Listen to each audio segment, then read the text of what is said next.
औज़ुबिल्लाहिमिनश्शैतानिर्रजीम बिस्मिल्लाहिर्रहमानिर्रहीम इय्याक नअब्दु व इय्याक नस्तईन। नाज़रीन, ये मेरी पहली वीडियो है और ये वीडियो मैं इसलिए बना रहा हूँ कि मैंने अभी रऊफ़ क्लासर साहब का एक कालम पढ़ा है और उसके पढ़ने के बाद मुझे महसूस हुआ है कि ये कालम मैं हर उस पाकिस्तान तक पहुँचा दूँ जो शायद पढ़ने से थोड़ा सा गुरेज़ करता हो। तो मैं चाहता हूं कि ये हर पाकिस्तानी एक मरतबा ज़रूर पढ़े या सुने। रऊफ़ क्लासर साहब का ये कालम जो है अदल जहांगीरी का दौर लौट आया है, इस नाम से है। ये उन्होंने इस मौजू पे लिखा है कि वज़ीर आज़म साहब ने निसाब में जो है जमहूरियत के अंदर कौन कौन से एहतसाब करने के इदारे हैं ताकि लोगों को पता चल सके इसे कैसे कैसे पकड़ होती है, उस पर लिखा है। तो मैं अभी इस कालम को पढ़ना शुरू करता हूं और मैं चाहूँगा बल्कि हर पाकिस्तानी को एक दफ़ा ज़रूर ये कालम पढ़ना और सुनना चाहिए। बिस्मिल्लाहिर्रहमानिर्रहीम। वो शुरू करते हैं जी। वज़ीर आज़म ने एक शाही हुक्म जारी किया है कि निसाब में एक बाब का इजाफा किया जाए और वो ये कि जमहूरियत के अंदर कौन कौन से एहतसाब करने के इदारे हैं ताकि लोगों को पता चल सके कि कैसे कैसे पकड़ होती है और कैसे कैसे पकड़ होती और इंसाफ होता है। मैंने सोचा क्यों ना मैं भी कुछ मदद उन लोगों की करूं जिन्होंने वो बाब लिखना है। यानी कि ये बात रऊफ़ क्लासर साहब अपने कालम में लिख रहे हैं कि मैंने सोचा क्यों ना मैं भी कुछ मदद उन लोगों की करूं जिन्होंने वो बाब लिखना है। मेरा ख्याल है कि इस बाब को इस वाक़या से शुरू करना चाहिए। जब 2013 के इंतखाबात के लिए टिकटों का मामला सामने आया तो नवाज़ लीग ने हर इलाके से सिफारिशात तलब की। इस्लामाबाद की बारी आई तो ज़फ़र अली शाह और राजा ज़फ़रुल हक और अनवर बेग ने अंजम अकील ख़ान को इस्लामाबाद से टिकट ना देने की सिफारिश की कि वो नेशनल पुलिस फाउंडेशन के 4 अरब रुपए के स्कैंडल में मुलविस है और सुप्रीम कोर्ट अपना फैसला सुनाने वाली है। तो नवाज शरीफ, शहबाज शरीफ और दीगर इस पर हंस पड़े और फरमाया, भोले बादशाह ये क्या बात करते हो, अब हम अखबारी स्कैंडल और ख़बरों पर अपना फैसला करेंगे कि किसको टिकट मिलना है और किसको नहीं। वो तीनों चुप रहे। अंजम अकील को टिकट मिला और वो बड़ी शान से इलेक्शन हार गए।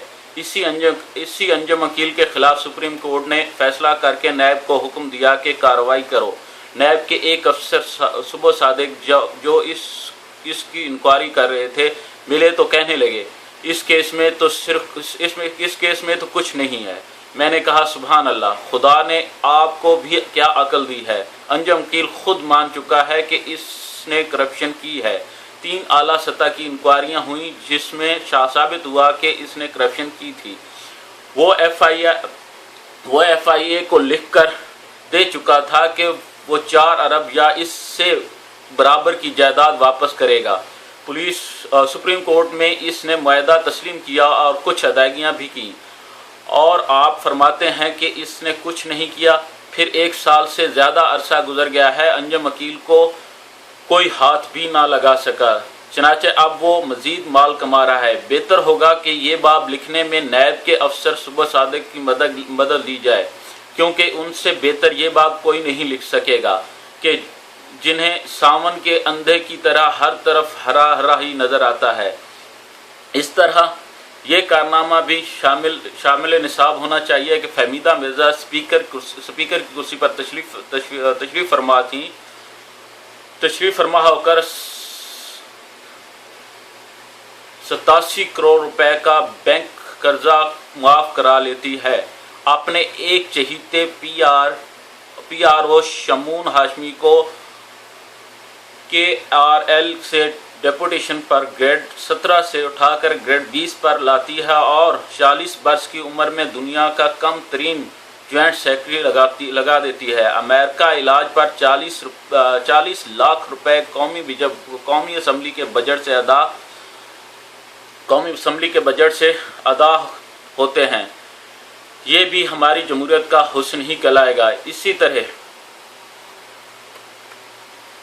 तरह FIA ने एक और रिपोर्ट असम्बली में पेश की है और अपनी कारकर्दगी پر داد مانگی ہے۔ اس رپورٹ کے مطابق FIA نے ان 3 برسوں میں 3 دن رات بہت کام کیا ہے اور کل 5 افسران پکڑے گئے ہیں، جن میں CDA چیئرمین شامل ہیں۔ اس فہرست میں ان افسران کے نام بھی شامل ہیں جنہوں نے امین فہیم کے دور میں ایکسپورٹ فنڈ میں فراڈ کیے تھے۔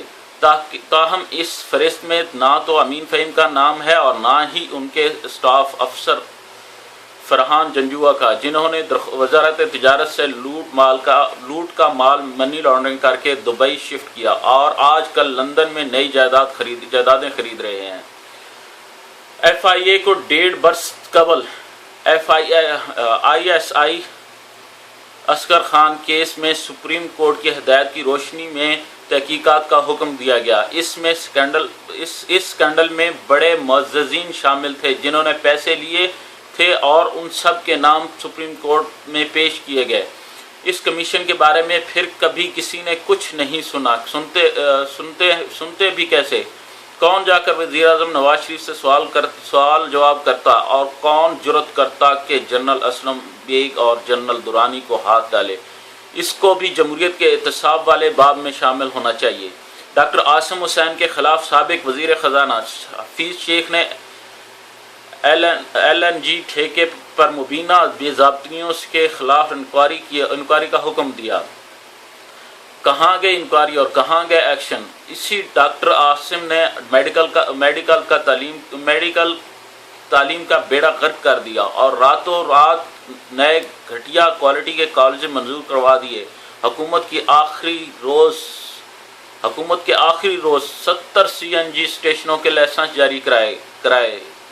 عاصم حسین اسلام آباد میں لوٹ مار کے بعد آج کل سندھ حکومت میں ایڈوائزر لگ کر مزید مال کما رہے ہیں۔ یہ ہے جمہوریت کے احتساب اور ایک نادر مثال۔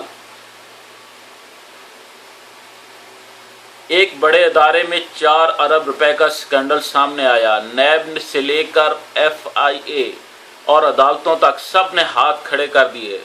بڑا ادارہ کون سا ہو سکتا ہے سب لوگ جانتے ہیں، اور آگے جا کے یہ بھی پتہ چل جائے کہ یہ بھی انکشاف ہو جائے کہ وہ بڑے ادارے کے سربراہ کون تھے، اسی کالم میں پتہ چل جائے گا۔ ایک بڑے ادارے میں 4 ارب روپے کا اسکینڈل سامنے آیا۔ نیب سے لے کر FIA اور عدالتوں تک سب نے ہاتھ کھڑے کر دیے۔ ہمارا بس نہیں چلتا۔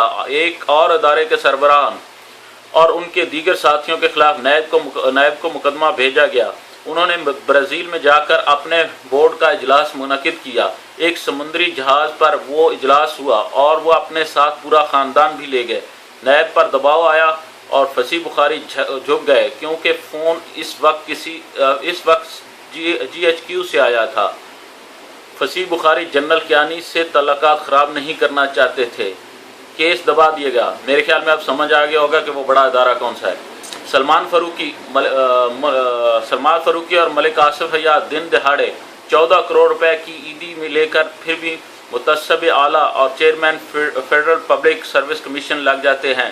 یہ روشن مثال بھی جمہوریت کے باب میں شامل ہو سکتی ہے۔ شریف خاندان نے 1998 سے بینک قرضے واپس نہیں کیا اور عدالت کا سٹے چل رہا ہے۔ اس کیس کو بھی اس باب میں شامل ہونا چاہیے کہ کیسے جمہوریت کی مہربانی سے 16 برس تک عدالت میں مقدمات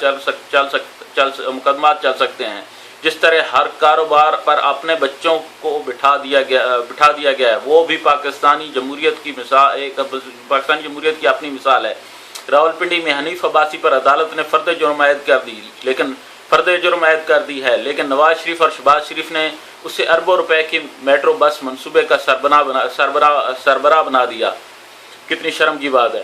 فرد جرم کے باوجود عباسی صاحب کو بھی استعفیٰ دینے کی ہمت نہیں ہوئی۔ پنجاب کے وزیر قانون مشہود صاحب کی ویڈیو سامنے آ گئی کہ وہ پیسے لے رہے ہیں۔ کسی نیب FIA یا اینٹی کرپشن کو جرأت نہیں ہوئی کہ ان سے پوچھ گچھ کر سکیں۔ یہ بھی جمہوریت میں